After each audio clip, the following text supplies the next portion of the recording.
Lalo González es biólogo y comunicador público de la ciencia y trabaja en ciencia recreativa.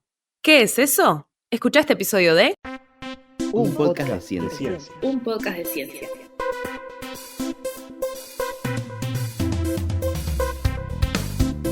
Hola, gracias por escuchar un podcast de ciencia. Yo soy Soledad Machado, soy comunicadora científica y te hablo desde Montevideo, Uruguay.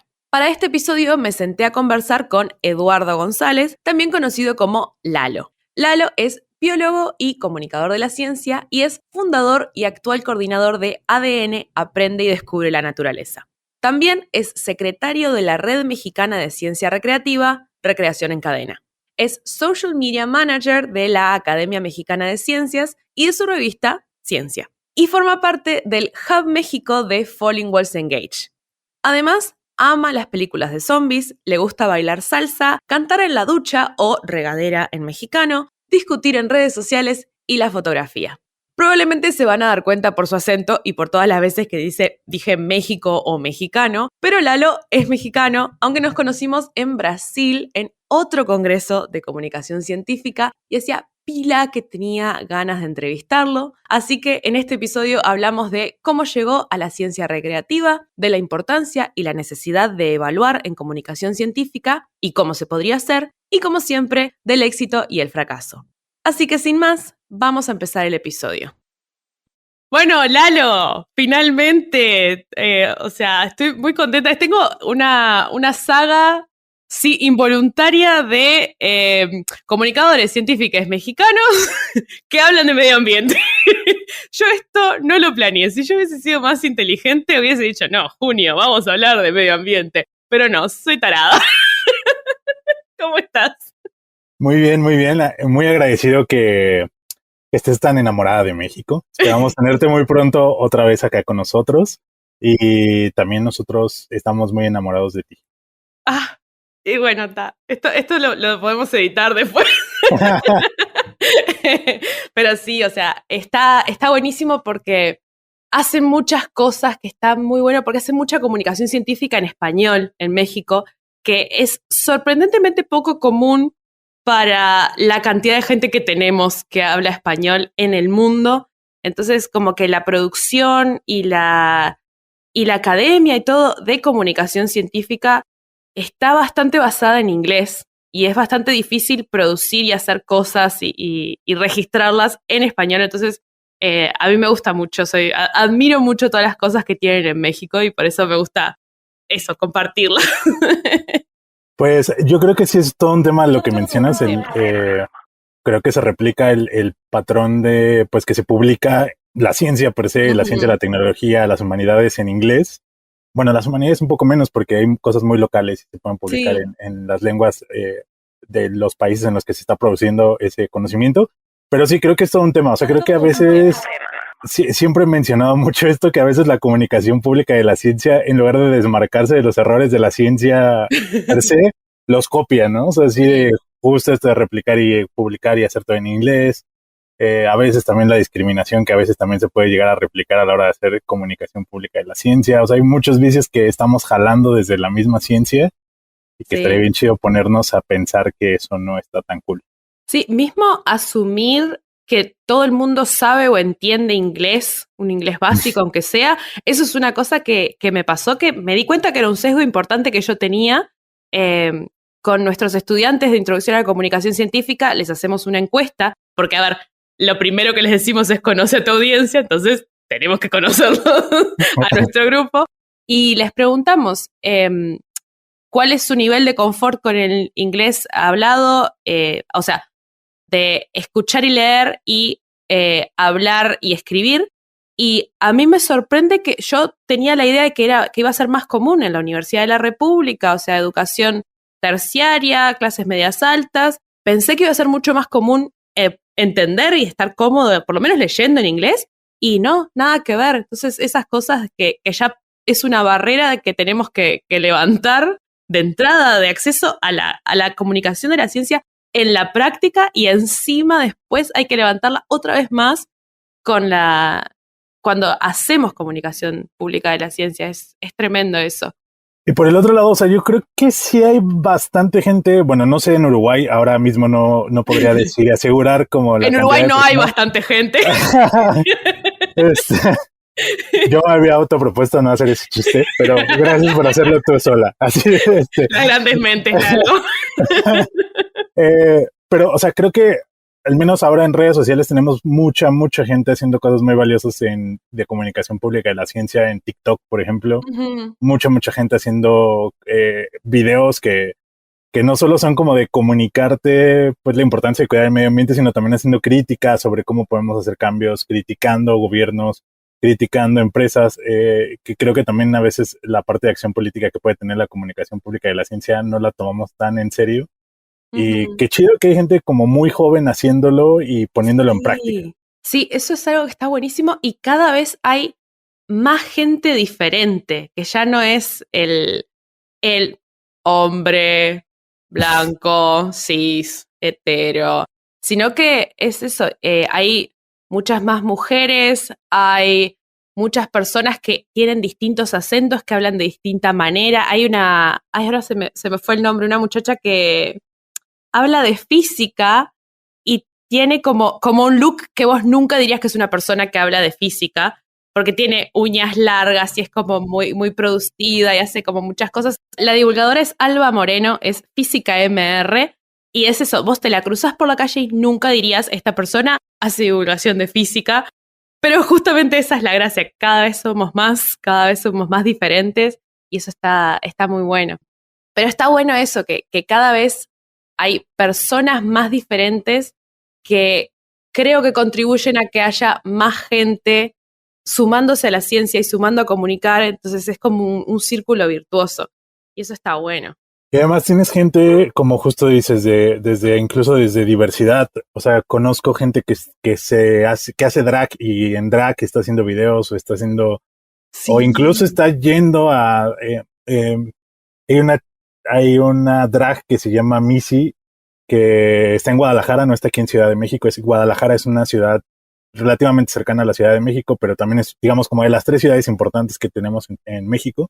Y ella estaba haciendo como mucha incidencia, no solo haciendo divulgación en redes, sino haciendo divulgación para tomadores de decisión, ¿no? O sea, Sí, metiéndose como a pues que los diputados y senadores de su localidad estén como enterados con temas de cambio climático y medio ambiente, y eso está súper cool, ¿no? sí, está tremendo.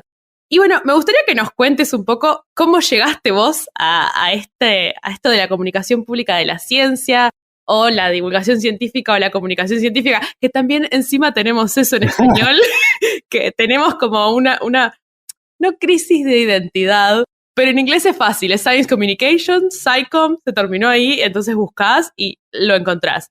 En español tenemos que si divulgación, que si acceso público a la ciencia, que si apropiación social de la ciencia, que si comunicación pública de la ciencia, que si comunicación científica, que si comunicación de la ciencia, que si ciencia de la comunicación. Y es un caos. Pero Sí, bueno. no, o sea, los terminajos que tenemos y no solo uno, porque muchas veces te dicen, no, es que es por país, ¿no? O sea, ven a México y verás que, o sea, no, o sea, en un solo país puedes tener todos al mismo tiempo Sí, tratando de convivir. sí, tal cual. Pues básicamente yo me acerqué al mundo de la ciencia. Digo, yo estudié biología en la Facultad de Ciencias de la UNAM Ujú. y me interesé por la biología porque hace muchos años, ya hace bastantes años, quería estudiar medicina. O sea, estaba yo así, era fan de medicina porque había visto muchas series de médicos y decía, no, yo quiero ser así médico.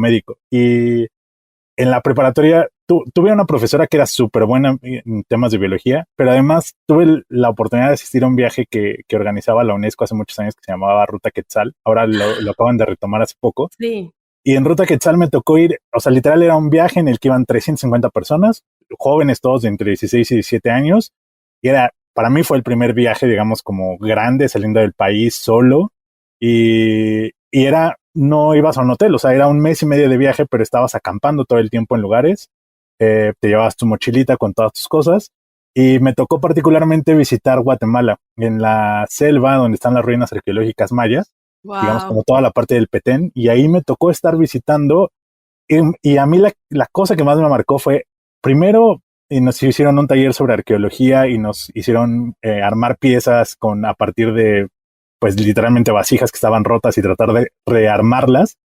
Y luego nos dieron una visita en la selva con una persona que era de la localidad contándonos sobre cuáles eran las plantas que estaban ahí nativas y cómo se usaban. Y a mí eso me hizo así en la cabeza. Dije, ¿cómo puede ser posible que todo lo tienen aquí en la selva? O sea, literal era así como de que si te duele, tienes diarrea, está esta planta, que si te duele la cabeza está esta planta, que si te cortas está esta otra y se usan de maneras diferentes. Y me acuerdo que literal, ahora ya lo veo como la distancia, pero fue como el plan von Humboldt, así juntando plantas. Empecé a pegarlas en mi cuaderno y anotando para qué servía cada una. Y ahí creo que fue cuando me di cuenta que me gustaba mucho la biología. Y pues nada, o sea, de ahí sí dije, no, creo que lo mío va a ser la biología. Y pues entré a la facultad. Y en la facultad, como a la mitad de la carrera, en la UNAM hay un programa que se llama, son anfitriones por la ciencia. Y básicamente la idea es ser mediador en el Museo de Ciencias que tiene la UNAM, que es el Museo Universum. Entonces, a mí me atravesaron dos cosas para hacerlo. La primera es que sí me gustaba la ciencia y me gustaba comunicarla. Y también me atravesó el hecho de que no tenía dinero. O sea, literalmente, pues en ese momento mi familia no tenía como mucho dinero y necesitaba una beca. Y entonces tomé la beca. Dije, o sea, creo que esto es lo que me puede ayudar ahora. Tomé la beca y empecé siendo anfitrión ahí en el museo. Me tocó justo estar en una sala que era la sala de biodiversidad y una sala sobre neurociencias, que es la sala de cerebro. Y ahí fue mi primer gran acercamiento con la divulgación. O sea, tuvimos un curso tuvimos un curso que estaba especializado en cómo tratar a las personas, cómo comunicar ciencia, cómo hacer la adaptación del discurso. Y fueron literalmente 2 semanas súper intensas de tratar de aprenderlo. Y yo sí me acuerdo que el primer día que yo me presenté ya con anfitrión, porque además te daban un chalequito rojo para ser el anfitrión, era como tu bienvenida al club. Me acuerdo que el primer día llegué a la sala y estaban 2 compañeros que ya tenían años, bueno, no años, pero ya tenían bastante tiempo ahí en la sala. Y estaban con 2 grupos. Entonces llegó un tercer grupo y me dijeron me acuerdo que era un grupo de kinder. Y me dijeron, muy bien, tu bienvenida aquí están ellos para que des tu primera visita. Y yo así o sea, ni siquiera había dado una visita de prueba. O sea, entré en pánico, además eran niños súper chiquitos. No, o sea, la verdad es que, o sea, fue como un error, o sea, no caótico, porque la verdad terminó saliendo bien, pero aprendí muchas cosas con esa primera visita. O sea, por ejemplo, yo mido 1.80 y entonces los niños son pues súper chaparritos. Entonces me di cuenta a mitad de la visita que los niños ya estaban así con tortitas con el cuello viendo hacia arriba. Entonces dije, no, me tengo que sentar y poner a su altura, ¿no? O sea, esa fue la primera gran enseñanza que aprendí trabajando con infancias. Y fue pues sentarme y estar a la altura de ellos y que no estuvieran como lo más cómodos posibles ellos también para poder estar como recibiendo el discurso. Y pues ya, o sea, de ahí para adelante fue estar haciendo un montón de cosas de divulgación. Saliendo del museo, porque nada más puedes estar ahí 2 años, entré a un centro de emprendimiento. Uno diría, ¿qué hace un biólogo en un lugar donde hacen aplicaciones y páginas web para emprendimiento social?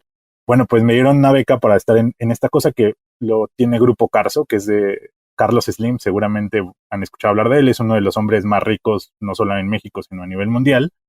Y él tenía este programa de emprendimiento en el que invitaba a chicos que dieran ideas para solucionar cosas sociales y se trabajaban aplicaciones y páginas web y así. A mí me tocó particularmente trabajar en un proyecto que se estaba haciendo con la UNESCO sobre arte rupestre y conservación de patrimonio.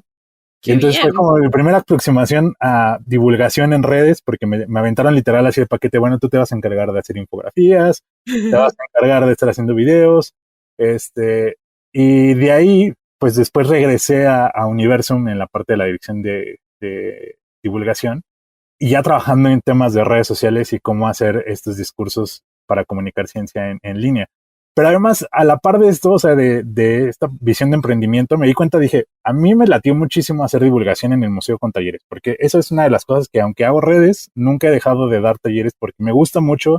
Creo que los talleres, a diferencia de otro medio en comunicación pública de la ciencia, como el periodismo, como cualquier cosa que sea escrita o un video, tienes la retroalimentación inmediata y le estás viendo la cara a la gente. O sea, no, la gente no te miente. Es muy complicado que te mientan si se están aburriendo, sobre todo a las infancias, o si se están maravillando, o si ya se distrajeron con otra cosa, porque también hay veces que estás en una feria de ciencias y hay cosas súper llamativas y se pueden distraer con otra cosa, y también es válido.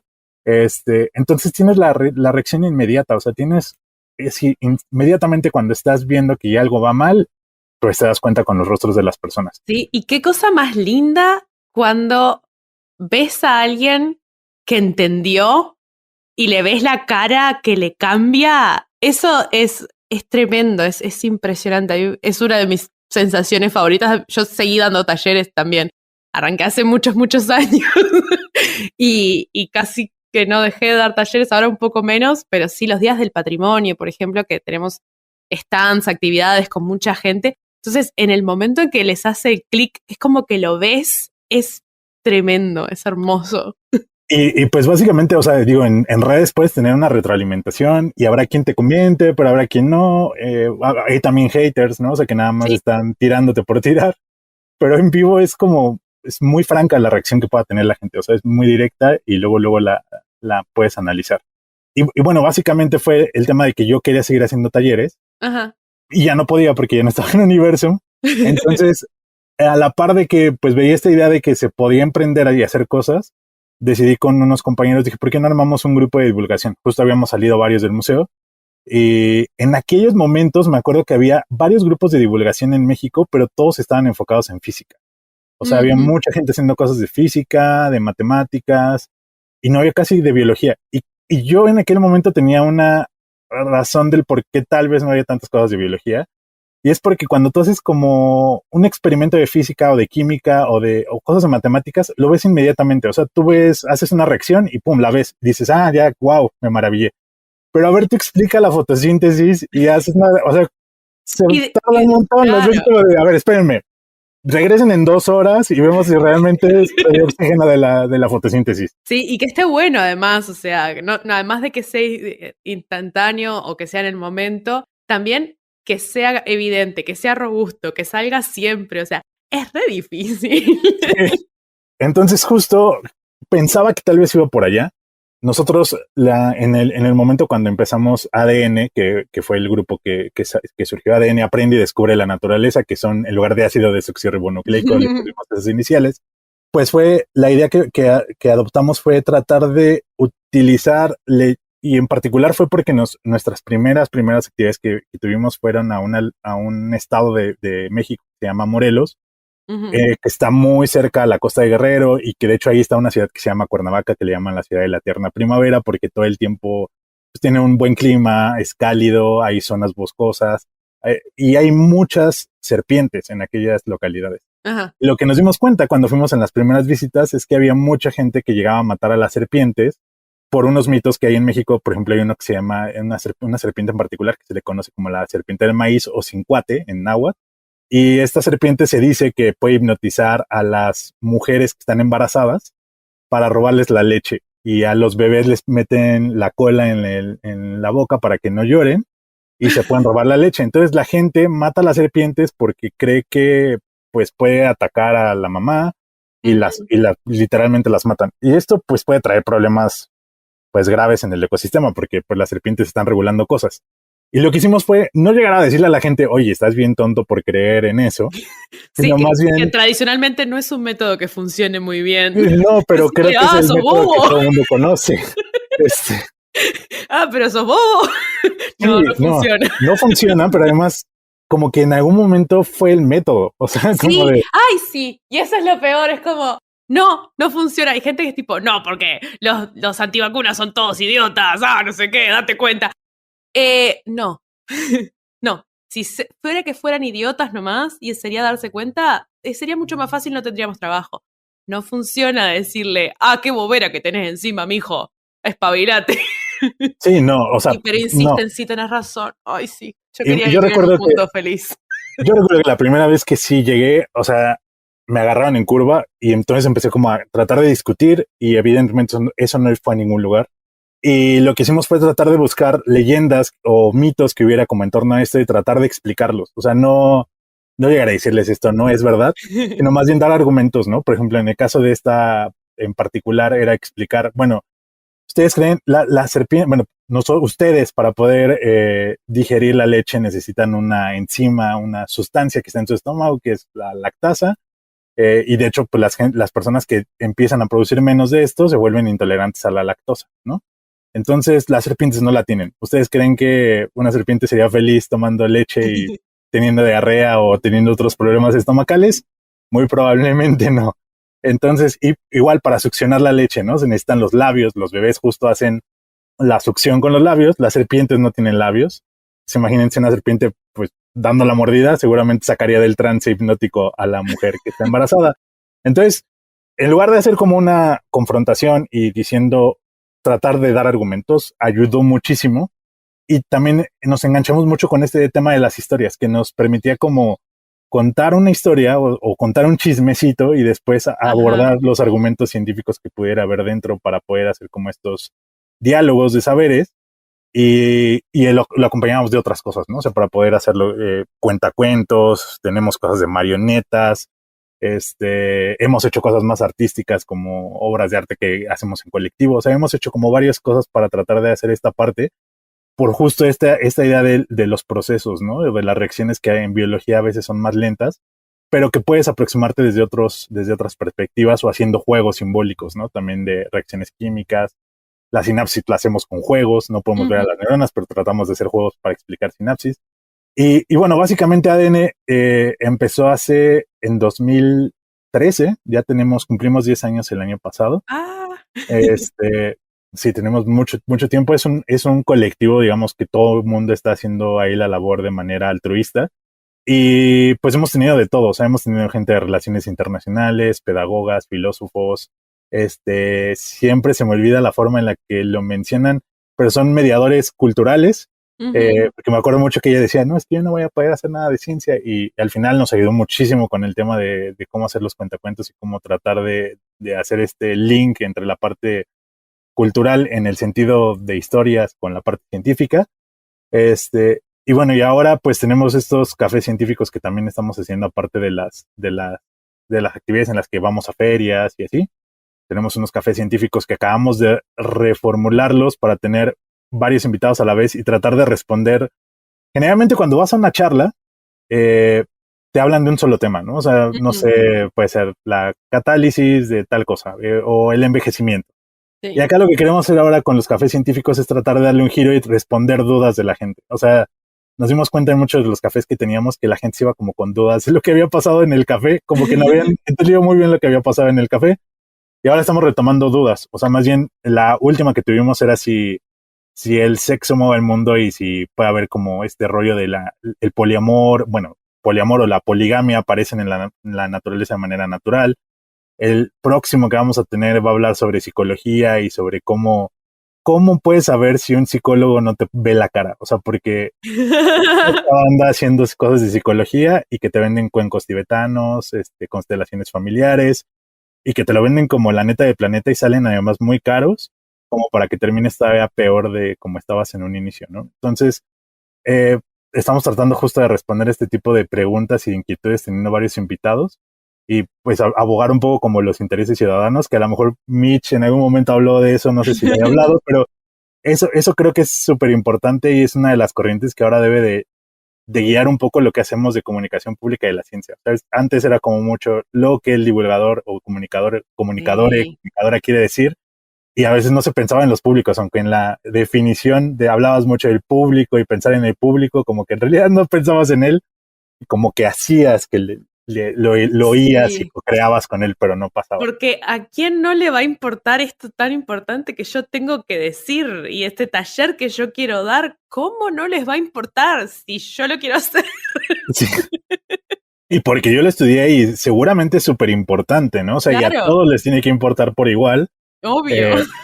Y nos ha pasado muchísimo con los invitados también de los cafés científicos que te mandan unos títulos súper rimbombantes para la charla.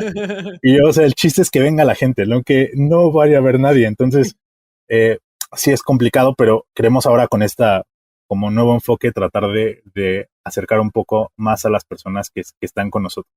Y bueno, y básicamente ADN ha ido, también una de las cosas que hacemos es pensar un poco que no podemos pagar a lo mejor y creo que es toda una discusión, porque sí creo que quien hace comunicación pública de la ciencia debe de recibir una remuneración por lo que está haciendo, evidentemente, porque estás dando un tiempo, estás poniendo el esfuerzo, Hay también gente que lo hace porque realmente le gusta y lo quiere hacer. Tampoco eso demerita.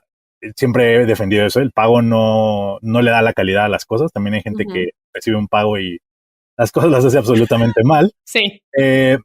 Pero yo sí creo que debe de haber un pago o alguna retribución de alguna manera. Y algo de lo que hacemos acá es tratar de capacitar a las personas que están acá para que al menos el paso por ADN haya sido o haya funcionado en algo en su formación.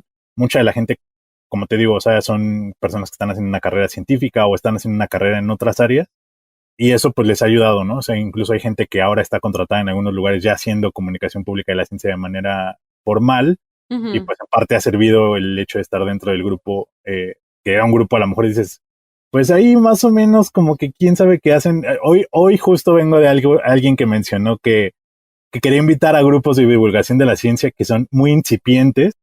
Y yo así de, pero no, o sea, hay grupos que estás invitando que tenemos más de 10 años, hay gente que tiene 18 años haciendo divulgación de manera voluntaria y ya no es tan incipiente, ¿no? Este tipo de cosas que se están haciendo. Y tenemos capacitaciones, ¿no? O sea, hacemos un curso de inducción cada vez que entran nuevos integrantes, tienen que pasar forzosamente por este curso de inducción para saber, uno, qué es comunicación pública de la ciencia, tener un panorama general de lo que se hace y también entender como la forma en la que estamos trabajando nosotros. Y damos este curso no solo con la visión de que te integres, o sea, lo damos abierto y hay gente que viene de otros grupos incluso a tomar el curso y porque nosotros, pues nosotros creemos que mientras más banda esté pues muy capacitada y pues eso va a mejorar y va a subir el nivel de la comunicación pública de la ciencia a nivel pues global, ¿no? O sea, no solamente para nuestro propio proyecto, sino para los demás. Creo que esa es una de las cosas que a veces no vemos, como que entiendo como que luego, te digo, traemos lo malo de la ciencia para acá, de competir por los recursos, competir por el todo, y creo que a veces nos olvidamos que la comunicación pública de la ciencia la estamos haciendo para las personas, para la sociedad, y que pues cuando hay compañeros que están capacitados, quien gana es la sociedad, porque tendremos más comunicadores de la ciencia que hacen cosas de calidad y cosas chidas. Sí, pasa que muchas veces lo urgente le saca tiempo a lo importante, entonces terminás haciendo como lo que tenés que hacer y no siempre tenés como el lugar y los espacios para estas cosas que son importantes y por eso está muy bueno, nada, que se tomen el tiempo, que le den el justo valor, también que darle esos espacios me parece que ayuda a que las personas también vean el valor que tiene y el antes y el después y eso está muy bueno. ¿Cuántas personas están ahora en ADN? En ADN somos ahora 16 personas. Wow. Somos bastantitos. Evidentemente no todos están, digamos, de tiempo completo haciendo actividades de divulgación. De hecho, tenemos 4 personas que no están físicamente en Ciudad de México. Hay unos que están en Veracruz, otros que están en Querétaro. Particularmente quien está en Querétaro está haciendo una maestría en neurociencias. Hay otra chica haciendo cosas de ciencias sociales en Yucatán, que es, digamos, como por donde cayó el meteorito, para ubicarlo geográficamente. El meteorito que se echó a los dinosaurios, por ahí está ella. Y tenemos gente que está en otros lugares de la República, pero que nos ayudan mucho como para generar estos contenidos que son como no necesariamente presenciales. Incluso los presenciales también están ayudando mucho para generar formatos de sistematización, evaluar cosas y estar haciendo ahí retroalimentación de todo lo que estamos haciendo. Y creo que ahorita mencionaste algo que se me hizo súper importante, que es lo de que lo urgente le quita el tiempo a lo importante, o era al revés. Lo urgente le quita tiempo a lo importante, sí. Y creo que viene este tema también que es, o sea, aparte de la capacitación, que bueno, tú eres toda una crack con todos esos temas de capacitar, está el tema de evaluación, o sea, porque retomando un poco lo que mencionabas hace rato hay gente que emergentemente está haciendo comunicación pública de la ciencia y hay mucha gente que lo está haciendo súper bien.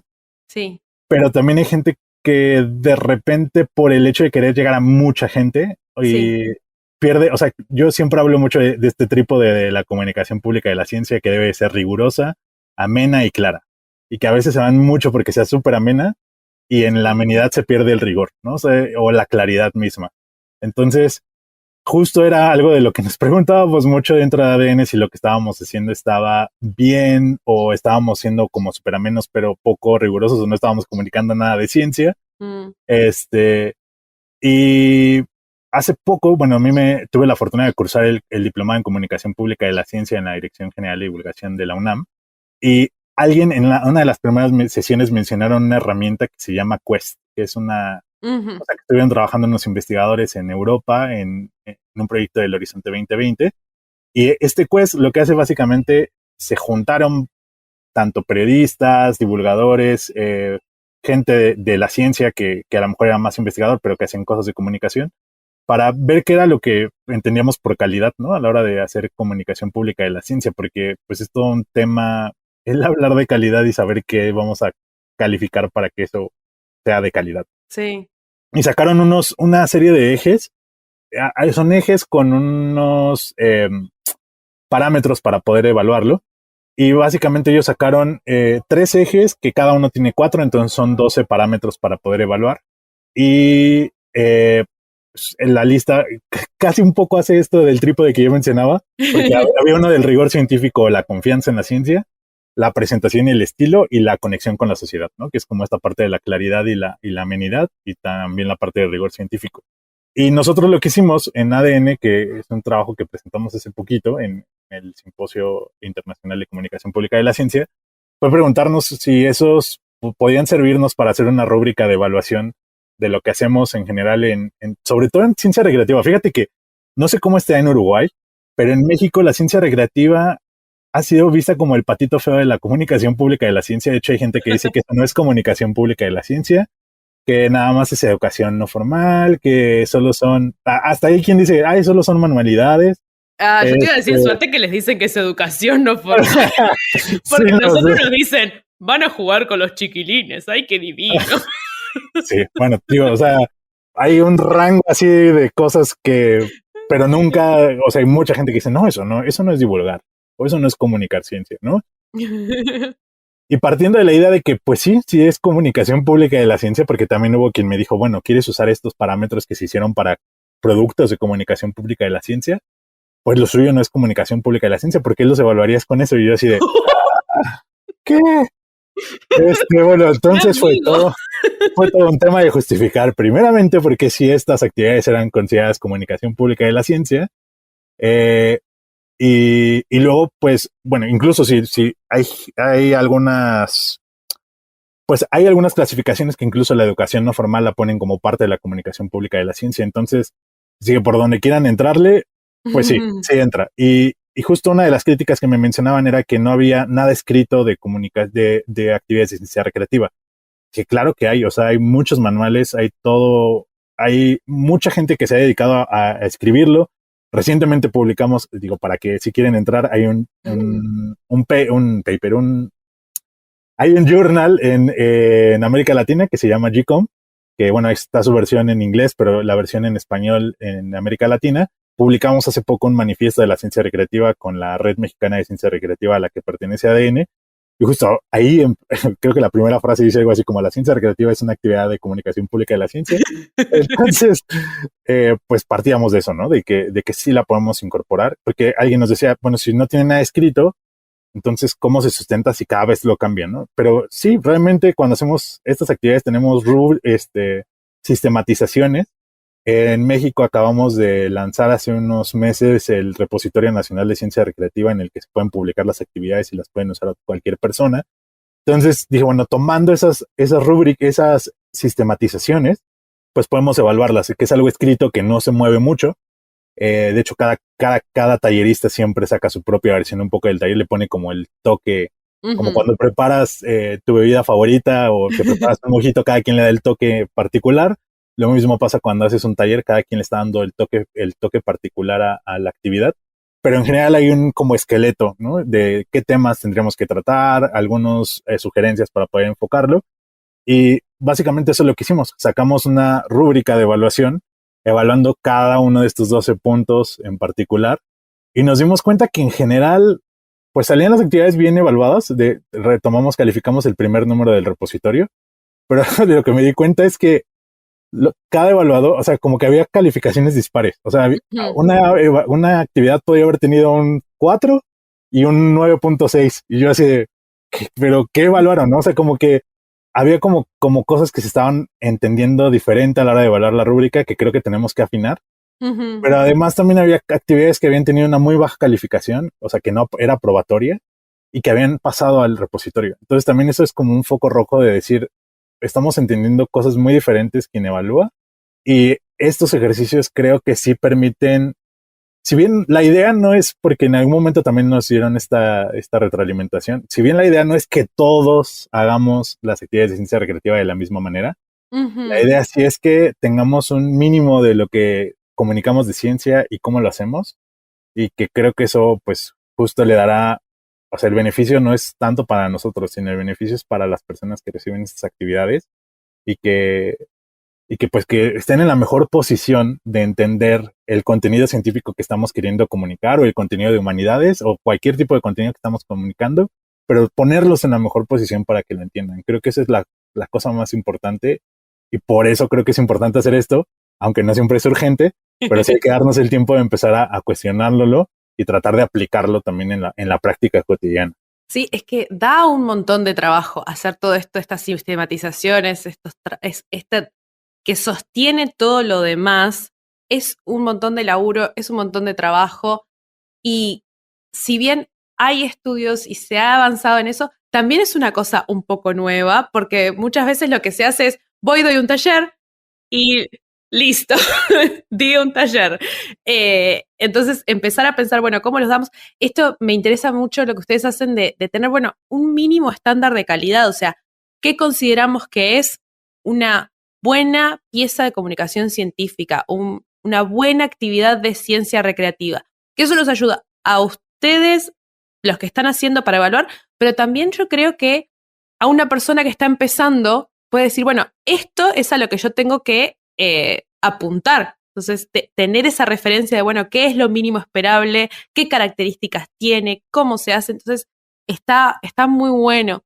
No, y además está el tema de que también podría servir de referencia para tomadores de decisiones. No sé, te digo, en Uruguay cómo pase. Yo creo que América Latina sufre de eso, seguro desde Uruguay hasta México, pero hay gente que está tomando decisiones y dando recursos públicos sin tener una mínima idea de lo que es ya no apropiación social de la ciencia, o sea, divulgación. O sea, ¿qué es divulgar? ¿Qué es la ciencia? Entonces, tienes proyectos que reciben financiamiento público y que en realidad no están ni comunicando ciencia, o lo están haciendo de la peor manera posible, y reciben no un peso, ¿no? O sea, reciben muchísimos pesos para hacer actividades, y pues no hay un estándar, o sea, no hay un estándar mínimo, y ahí sí me parece súper grave que esté gastando pues dinero público en cosas que en realidad no le están beneficiando a la sociedad. O sea, esa es la parte que me parece mucho más grave con respecto a esto.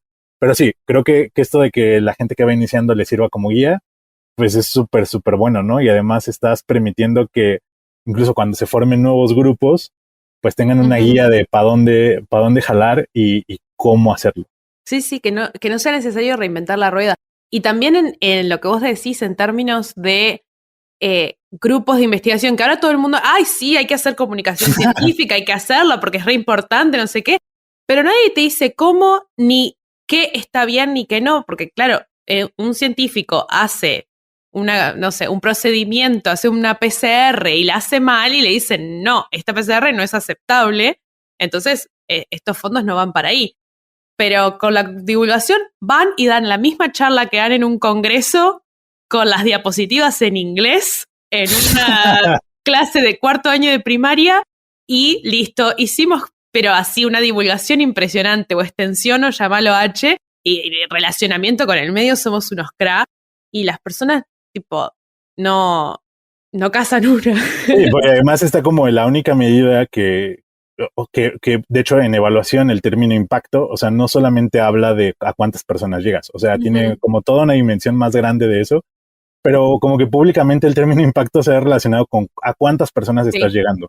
Y eso es un gran problema porque, pues te mencionaba, ¿no? O sea, la gente que está haciendo cosas en TikTok, en YouTube, que llega mucha gente, pero además a veces, pues pasaba en el diplomado, estuvimos analizando piezas de, no voy a quemar nombres, pero o sea, youtubers muy famosos, en los que analizando si había contenido de ciencia, o sea, había contenido de ciencia, pero no estaba explicado, o sea, y lo más me generaba mucha como curiosidad, porque yo siendo biólogo no entendía cosas de algunos videos de física cuántica que vimos, y me generaba como, que es, yo creo que es todo un fenómeno, como decía un profesor, es todo un tema para una tesis de sociología, porque había mucha gente que ponía, entendí perfecto tal cosa, y yo, en serio, o sea, en serio, es que no se entendió, o sea, pero ¿cómo lo hicieron? O sea, ¿por qué quieres quedar bien con el youtuber que no conoces? Entonces, también hay todo un fenómeno de, pues, supongo que es de quedar bien con el influencer, etcétera, etcétera, o sea, pero evidentemente si te quedas en esta cámara de eco de decir todo estuvo bien sin hacer una autocrítica y una autoevaluación o evaluaciones externas para saber cómo está siendo el contenido,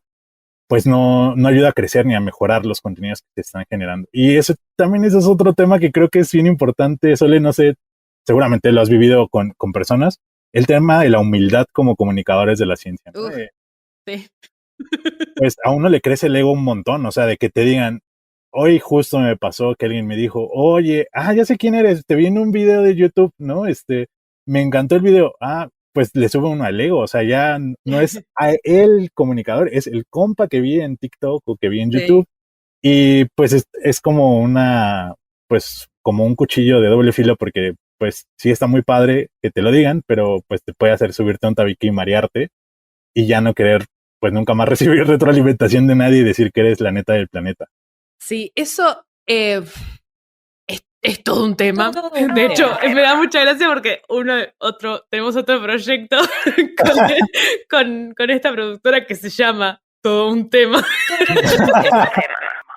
No queriendo hacer promoción, pero vayan a escucharlo. Y es muy gracioso porque o sea, yo ni siquiera le tenía que recordar el nombre del programa, pero en todas las entrevistas que hacía decían, no, esto es todo un tema, los transgénicos, todo un tema. y sí, es todo un tema. Todo un tema. Porque, claro, no es tan fácil de hacer. No, yo creo que básicamente, o sea, también retomando un poco, también viene un poco de los vicios de la ciencia. O sea, tienes también a muchos investigadores que empiezan a pues tener publicaciones exitosas y empieza a ver este tema de... Hay un poco pues, de culto de la personalidad. Yo creo que acá, y es un poco artefacto de que somos pocas personas que lo estamos haciendo mucha fuerza para que cada vez seamos más, pero somos pocas. En los grupos en los que yo me muevo, tenemos una cultura muy fuerte de la retroalimentación, entonces eso lo impulsamos mucho en nuestros talleres, en nuestros cursos, en todas las oportunidades que tenemos de trabajar con design thinking, con métodos iterativos, mucha retroalimentación, mucho feedback y tener un ida y vuelta muy constante. Creo que lo estamos logrando, pero también no todo el mundo trabaja así y yo a veces cuando trabajo con gente que no es de mi grupo con el que estoy acostumbrada, es tipo, no, me quiero matar.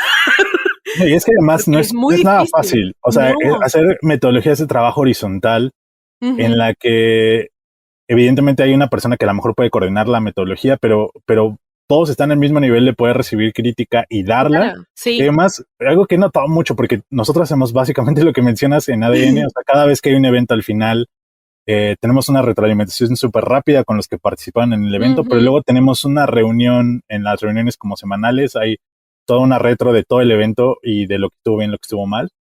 Incluso cuando antes de que se publique algo también están estas retros. Ahora que estamos trabajando con los podcasts, estamos trabajando en un nuevo podcast, un proyecto que esperemos que salga muy pronto, que también después nos harás promoción, sino todavía no tiene nombre, esperamos también ponerle nombre muy, muy pronto. Pero me he dado cuenta de eso. A veces a la gente le cuesta trabajo emitir también la crítica. O sea, como que siento que sienten que si dan crítica, entonces va a generar tensión en el trabajo de grupo. Y de hecho, o sea, me ha tocado preguntarles directamente, a ver, ¿por qué les está costando trabajo? No es que no quiero que haya como conflicto, pero es que no debería de haber conflicto si la crítica viene desde una, pues, posición respetuosa y señalando cosas con argumentación, no solamente como con la víscera, pues, porque pues sí se vale que a veces lo tengas con la víscera, pero en este momento hagámoslo de la manera más respetuosa y con argumentación. Y no habría ningún problema porque emitas la crítica, porque pasaba mucho que al inicio yo era el único que estaba como comentando cosas y les decía, pero es que a mí les dije, ya, es más, la siguiente retroalimentación yo no voy a hablar hasta que todos hayan hablado y hayan dado retroalimentación, porque seguro tienen cosas que decir, o sea, no se queden callados, o sea, necesitan expresarlo para que entremos como en esta dinámica. Es que la crítica o sea, tiene una carga muy peyorativa, se asocia con algo negativo, cuando no necesariamente tiene por qué serlo, y de hecho es una excelente herramienta para trabajar en equipos, poder dar y recibir. Por nosotros lo llamamos retroalimentación, no crítica. Porque crítica ya suena a que te van a criticar en una mala. Entonces, no todo el mundo sabe recibir críticas porque entiende todas las críticas como algo negativo y no como lo que son muchas veces, que es una oportunidad de mejorar. Es decir, bueno, nosotros no sabemos lo que no sabemos, tenemos nuestros puntos ciegos, tenemos limitantes en nuestra perspectiva, y la única manera de saberlo es que alguien de afuera nos los diga. Entonces, es eso, yo en mis grupos trabajamos mucho eso y lo tenemos muy incorporado al punto que es tipo, tengo esta presentación, ¿se animan a mirarla? Y aunque sea ver que los títulos estén bien escritos o que los colores no estén chocando, o que no esté poniendo, no sé, pelotudo en vez de peludo. No, es que es súper necesario porque, o sea, eso justo, y retomando el tema de la calidad, hace que la calidad de los productos aumente, porque ese sí es un círculo virtuoso. Pues. O sea, eso sí funciona. Sí. Y pues te digo, o sea, yo creo que espero que quien nos esté escuchando, no solo en comunicación pública de la ciencia, si estás en un proyecto de investigación o estás en un proyecto de algo de humanidades, o incluso si haces otra cosa como contaduría, promuévelo con tus círculos más cercanos y ábrete a recibir crítica y emitirla, porque eso hará que no solamente en los ámbitos científicos, sino en general en la sociedad permee. A nosotros nos ayudó mucho en el curso de Introducción a la Comunicación Científica, porque era una cosa que les costaba muchísimo entender eso, que las devoluciones eran en pos de mejorar y eran sugerencias. Entonces tenemos una clase que son 2 horas de taller en el cual lo único que hacemos es hacer piezas y dar y recibir feedback. Y tenemos una guía, cómo dar y recibir feedback. Y la escribí yo, y una de las cosas que dice es, todo va a estar bien. Esa es muy buena. Y la voy a poner como extra, te la voy a compartir, obvio, si querés. Sí. Pero es una cosa muy difícil que una vez que la aprendés, yo creo, y por eso abogo tanto y promuevo tanto, y todas mis actividades tienen estas características. Entonces puede ser un sesgo de mi parte totalmente y ser la peor herramienta del mundo, pero bueno, a mí me ha funcionado. Una vez que lo aprendés y te acostumbras a hacerlo, es como que te cambia la vida para bien, porque todas las cosas que haces las haces con menos esfuerzo y mejor calidad. Y es tremendo. Sí, además como el trabajo en equipo, yo creo que eso es lo que lo sustenta, o sea, porque justo, pues hay muchos equipos que pueden trabajar de manera vertical, ¿no? O sea, hay una persona que solamente critica, hay una persona, y puede que funcione, pero si a esa persona se le van las cabras al monte en algún momento, cabras al monte como que se le va la olla. Le va la moto, decimos. Se le va la moto. Pues de repente puede que algo se vaya mal, ¿no? Y en lugar de haber revisado solo 2 ojos, si tienes un equipo de 15 personas, había 30 ojos que podrían haber revisado eso, ¿no? Entonces, pues sí, la verdad es que te pierdes de los beneficios del trabajo en equipo, aunque seas un equipo vertical, te pierdes de todos los beneficios de... Y bueno, yo seguiría conversando porque me encanta este tema. Pero el tiempo es tirano, y ya que estamos hablando de esto de errores, problemitas que podrían haberse solucionado, es un poco la vida, ¿no? La única persona que no se equivoca y no hace las cosas mal es la que no hace nada. Entonces es momento de pasar a la única y mejor sección de este podcast. Fracasá de nuevo, fracasá mejor. Samuel Beckett.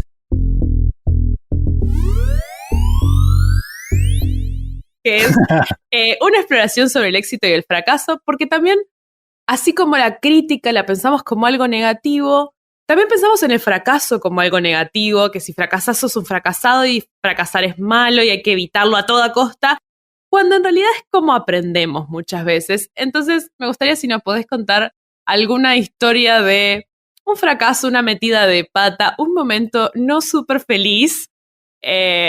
No pagamos psicólogo acá. Pero que bueno, que resultó en no fue tan grave, aprendí algo, nunca más hice esto así. O incluso, mira, acá salió algo bueno de esto. Sí, bueno, yo no voy a contar específicamente un momento en particular, o sea, pero sí lo ubico como en los primeros 3, 4 años de ADN Aprende, y es el tema del síndrome del impostor. O sea, yo todo el tiempo he vivido con eso, o sea, de no ser lo suficiente, de sentirme que tal vez no sé lo suficiente ni soy como lo suficiente para los proyectos en los que he estado.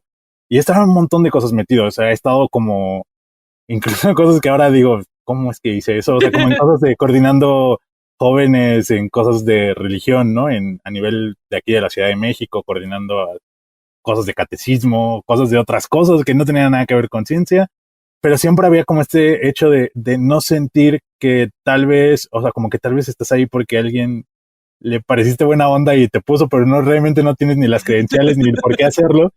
Entonces, yo sí me acuerdo mucho que vivía como todo el tiempo así, ¿sabes? Como decir, bueno, estamos en un grupo de divulgación que es independiente y no, pues no, seguro no estamos haciendo las cosas bien porque somos independientes. Entonces no hay recursos y las cosas no están haciéndose bien. Entonces, como, ¿por qué tendría que, uno, hasta decir que estoy en un grupo de divulgación? Dos, como tratar de decir que este grupo sí podría estar en otras cosas. A mí algo que me pasaba mucho y que siempre lo veía como muy lejano era participar en la Semana Nacional de Ciencia y Tecnología que se organiza en México. Bueno, se organizaba porque se quitó en este sexenio, pero básicamente la idea era, había una super carpa en el Zócalo de la Ciudad de México y la gente, bueno, el Zócalo es súper transitado, entonces llegaban así miles de personas al día a visitar los stands y a hacer actividades. Entonces yo siempre decía, bueno, es que ADN podría, pero no, y siempre había una parte de mí que decía, no, porque es que tú no eres un grupo que está en una universidad, ni eres un grupo que tiene tantos años. Y me acuerdo muy bien que un día hablé con un compañero que hace divulgación también y que quiero muchísimo, que es Miguel García, que estuvo organizando el simposio y me dijo, güey, es que hasta que no te la creas, o sea, la gente también se la va a creer, o sea, porque tú estás dando esta idea de que, pues no, o sea, tu proyecto no vale, o sea, como que ya de partes desde ahí. Si vos no decís que vale. Pues sí, o sea, pues que entonces quién lo va a creer, ¿no? O sea, aunque lo vean, pero tú dices, o sea, estás como con la incertidumbre de si crees que vale o no vale. Y me acuerdo mucho que en esa Semana Nacional de Ciencia, él ni siquiera me dijo, pero busqué a quién era la persona que estaba ahí coordinando y que llevaba los talleres. Me acuerdo que llegué con las manos, o sea, no te miento, las manos sudadas, así, escurría de sudor por los nervios y llegué y le dije, es que quisiera saber cómo se puede participar. Y me dijo, pues participa en los talleres. Y yo, no. O sea, es que yo formo parte de un grupo que hacemos actividades de ciencia creativa y nos gustaría participar.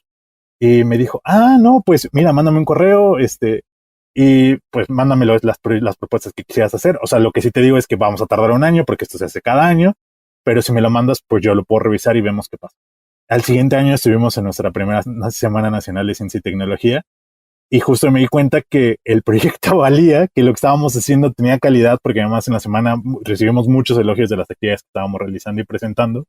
Y te hace dar cuenta que muchas veces no porque algo, justo lo que te decía en un inicio, no porque algo a lo mejor no está recibiendo una remuneración económica, no tiene calidad y no tiene hoy sí tiene el nivel para poder estar presentándose a la par de pues proyectos de divulgación que están impulsados por pues instituciones o universidades, ¿no? O sea, entonces creo que lo que aprendí de esto es que hay que creérsela para poder hacer las cosas en un buen sentido. Evidentemente, si apenas estás empezando, a lo mejor no va a pasar, pero sí, o sea, desde ahí tienes que empezar a creer en el proyecto y tratar de hacerlo de la mejor manera. Y eso, pues, digamos, no está tan relacionado con el hecho de que a lo mejor con lo del Quest y ahorita, pero esta parte como personal de creerse las cosas y confiar en lo que estás haciendo y que realmente lo estás haciendo bien, pues puede repercutir de manera muy negativa y que estés ahí todo el tiempo sin a lo mejor tener a lo mejor acceso a recursos, hacer más cosas o proyectar más la actividad. O pues de una manera súper benéfica y tener proyección pues a nivel nacional, ¿no? O sea, esto trajo muchas cosas como para el grupo, empecé a hacer como también capacitaciones en otros lugares. Entonces la verdad es que sí, créansela y eso creo que ayuda muchísimo. Créansela un poquito. Un poquito, sí, no, tampoco se vayan como al otro tema y dirían en México, no se suban a un tabique y se mareen, porque no es en ese sentido, pero sí creérsela un poquito. Sí, ni pelado ni con dos pelucas, decimos. Eso está muy buena. Y para terminar, me gustaría hablar un poco también del éxito y de creérsela un poco, porque así como no hablamos de los fracasos, o no hablamos lo suficiente de los fracasos, muchas veces tampoco hablamos de los éxitos.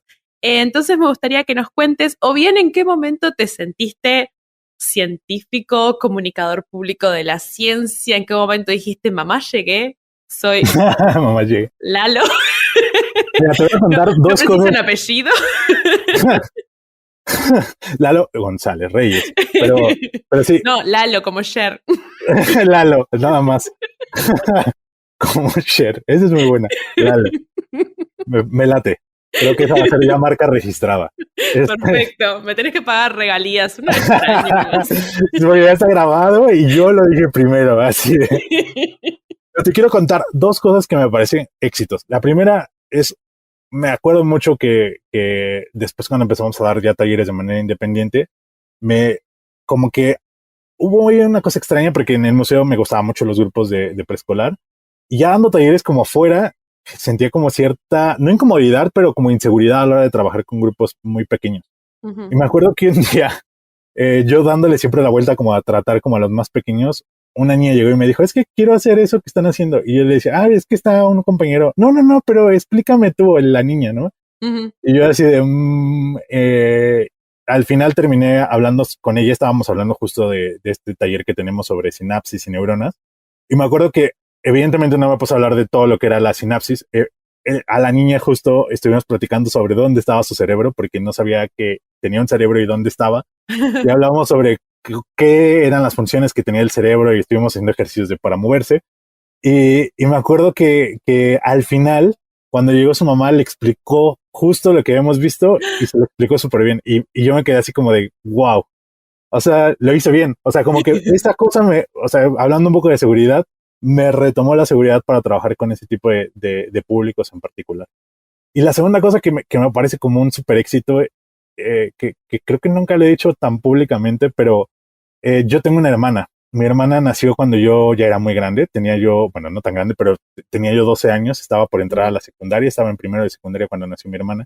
Y siempre fue como, la veía como mi hermana hija, porque pues era como esta visión de quererla cuidar y siempre tratarla bien. Y cuando ella empezó a crecer, las primeras veces, pues de repente yo le decía, mamá, pues préstamela, ¿no? Me la voy a llevar como a las actividades que hacemos de divulgación. Y entonces la sentaba y hacía los talleres, o luego nos ayudaba también a traer personas para que se pudieran acercar a los talleres. Y me acuerdo cuando entró a la preparatoria, le dije, oye, ¿ya sabes qué quieres estudiar? Y me dijo, quiero estudiar biología. Entonces fue así como de quiero estudiar biología, y pues en parte por todas estas cosas que había vivido en los talleres. Y justo desde la prepa empezó también a hacer esta parte de divulgación, ¿no? O sea, tomó el curso de inducción que tenemos. Bueno, desde antes ella ya se metía a replicar algunos de los talleres que teníamos. Entonces, no lo digo así como tan públicamente porque luego van a decir que hay nepotismo en ADN. La adoctrinaste. La adoctriné. Pero sí, o sea, ver como que esto impactó en alguien cercano, y porque muchos, bueno, aquí en México decimos que nadie es profeta en su tierra. Pero ver que sí pude haber sido profeta en mi tierra, como induciendo un poco que siguiera estudiar eso. Y me acuerdo muy bien porque alguien un día le dijo, cuando ella dijo, quiero estudiar biología, le dijo, no, mejor estudia química. No, yo estoy decidida, quiero estudiar biología. Y ya no hubo cambio, ¿no? Y entonces ella ya está en los últimos años de la carrera. La verdad es que sí es como, dices, bueno, en algún momento yo no hago mucha divulgación en este sentido de las vocaciones científicas, porque tengo ahí todo un tema, pero dije, bueno, o sea, indirectamente sucedió y eso está padre. Qué lindo. Bueno, Lalo, muchísimas gracias por regalarme tu tiempo. Hacía tiempo que estaba diciendo, no, me tengo que sentar, tengo que entrevistar a Lalo. Y dije, ¿sabes qué? Es el momento. Así que bueno, muchísimas gracias por compartir este rato conmigo. Y bueno, a las órdenes para seguir hablando y seguir creando y seguir conectando nuestros países que están tan lejos pero tan cerca. Y que tenemos tanto en común. Sí. Yo espero que próximamente el mate ya sea más comercial en México. Nada más quiero como puntualizar que parte del equipo de Sole me indujo a una adicción al mate y ahora y no hay tanto mate en México, pero esperemos que pronto haya más. Bueno, tenés que venir a Uruguay a buscar yerba y a visitarnos. Sí, eso seguro. Esto fue Un Podcast de Ciencia, una producción de Soledad Machado y Magnus para Estudio Robota. Si querés encontrar más episodios, suscribirte o dejar un comentario, lo podés hacer en ivox.com, que se escribe IVOOX, en Spotify, en Apple Podcasts o en los otros lugares donde se consiguen podcasts. Además, podés encontrar los episodios en el canal de YouTube de Perdidos en el Éter y podés comunicarte con nosotros por Instagram y Twitter, es @podcastciencia en ambas redes. Si te gustó el episodio, te quedó alguna pregunta para Lalo o aprendiste algo nuevo, déjanos un comentario en iVoox, en Apple Podcasts, en las redes, por mail, por paloma mensajera, a través de un mensaje secreto que solo puede ser comunicado usando el cono del silencio o el método que te parezca más apropiado. Ahora pasamos a un pequeño aviso parroquial, que es que en julio no van a haber episodios. El podcast va a estar de vacaciones, pero yo no, porque como se imaginarán o quizás vean en redes, además del podcast estoy haciendo un doctorado y soy profe y un montón de proyectos más y tengo que prenderle cartucho a eso, así que me voy a tomar un mes para dedicarme de lleno a mi propia investigación, a mi propia ciencia y volver con las pilas recargadas y nuevos episodios en agosto. Para que no extrañen el podcast, pueden volver para atrás en iVoox, que es donde pueden encontrar todos los episodios desde el episodio 1, y volver a escuchar sus episodios favoritos, o buscar el episodio especial de vacaciones de julio del año pasado, en el que recomiendo otros podcasts que les pueden llegar a gustar. Y ahora sí, como agradecimiento por escuchar hasta el final, en cada episodio les cuento un dato completamente inútil, también conocido como un boludato. Boludato. El boludato de hoy es que un caballo hace más fuerza que un caballo de fuerza. De hecho, según un estudio hecho en 1993, un caballo puede hacer hasta 24 caballos de fuerza. Es mucho más que un 2x1. Es confuso, lo sé, pero la vida y la ciencia es un poco así. Muchas gracias por escuchar un podcast de ciencia y nos volvemos a encontrar con un nuevo episodio en agosto.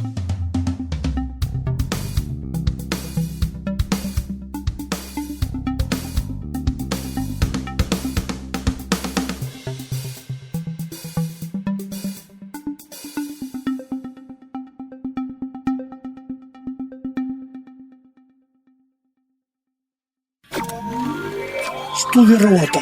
Transmisiones para un mundo extraño.